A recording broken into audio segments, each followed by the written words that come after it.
Architecture means many things to many people. To some it's simply the bricks and mortar that we live and work in, and to others it represents social status, or the lack thereof. But to many Australians it represents that quarter-acre dream of the making of a home. To me, architecture is more than just bricks and mortar. It's about design. It's about creating an expression of who we are and what we want to be. It's like the car we choose to drive and the clothes we choose to wear. But hey, I'm no architect. Although I know a man who is, and today we're going to try and get some insight into what makes him tick.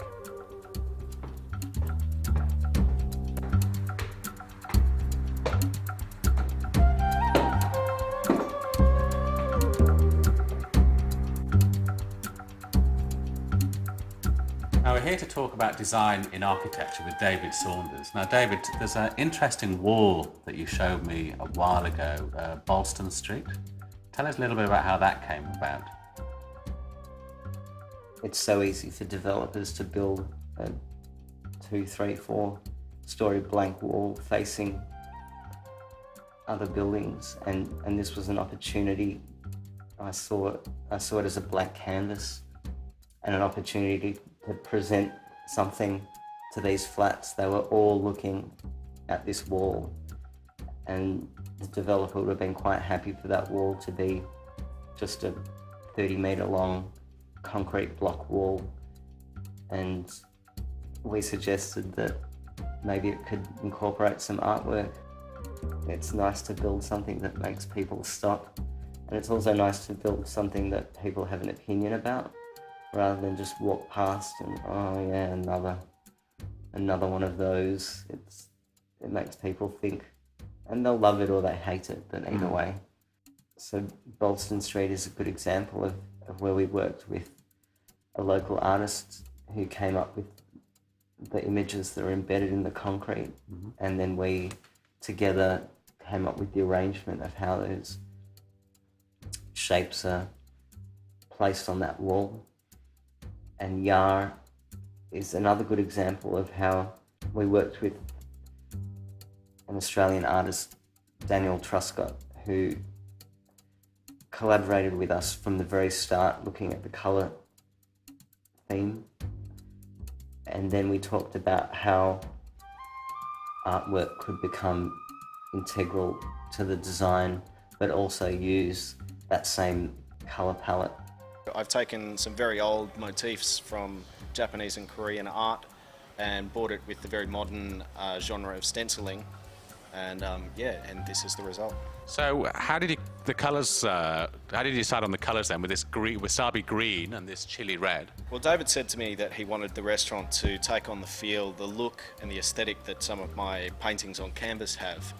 He wanted to use the reds and the blacks, which are very sort of traditional Japanesey or Asian colours. So as in with my work, I used a bright contrast, which is where the green comes in, the complementary opposite of the red. And just high contrast in the colour scheme. It's almost got that graffiti, that street art feel. Was that intentional? That was definitely intentional, yeah. And as with the toilets, there's it's very street stenciling. The ones in the toilet are just done with straight spray can.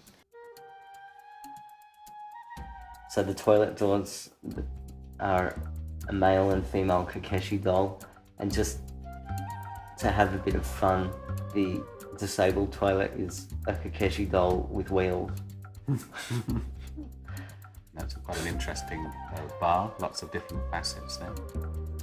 Yeah, our experience prior to that was maybe 60, 70 seat cafe and a small, maybe 30 seat bar in the city. And then this client came along with a 300, 400, 500 seat restaurant over 4 levels, and it was quite a jump. My approach originally was to look at where are people coming in from, what's the first thing they see, where do they want to go to, how are they going to get there, what's going to be in their way, do I want it to be a clear path, do I want to guide them in a different direction, you could have over 1,000 people going through that space in a lunch hour. So the way that the traffic is managed is critical. It's something that's very important to me with all the projects that we do, is to try and put something of the people using the space or creating the space into the space. Now, being an immigrant to Australia myself, one of the companies that we've all heard about in the UK is Live in Australia, and I believe you were responsible for their Melbourne office. Yeah, that's right. It's a very community-minded office structure. Okay. And what sort of environmental factors do you include when you're working in a inner city office type environment? This was an interesting building because I always like to take the approach of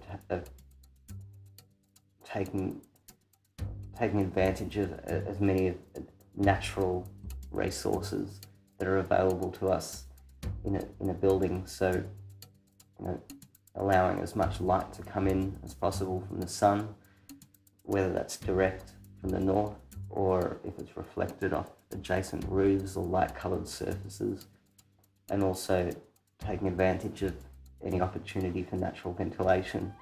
So in this case, the tenancy was facing completely the wrong way, I think, as far as the sun's concerned. So it only got natural light late in the afternoon and towards the evening. And secondly, it had opening windows facing the street and one other side.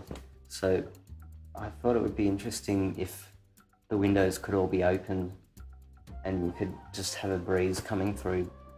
Did you get any feedback from the people that are actually working in the office, that are there on a day-to-day basis? Yeah, that's. I suppose that's the most important, significant feedback you can get from the user of the building, and everybody loves it. What's your favourite project that you've worked on?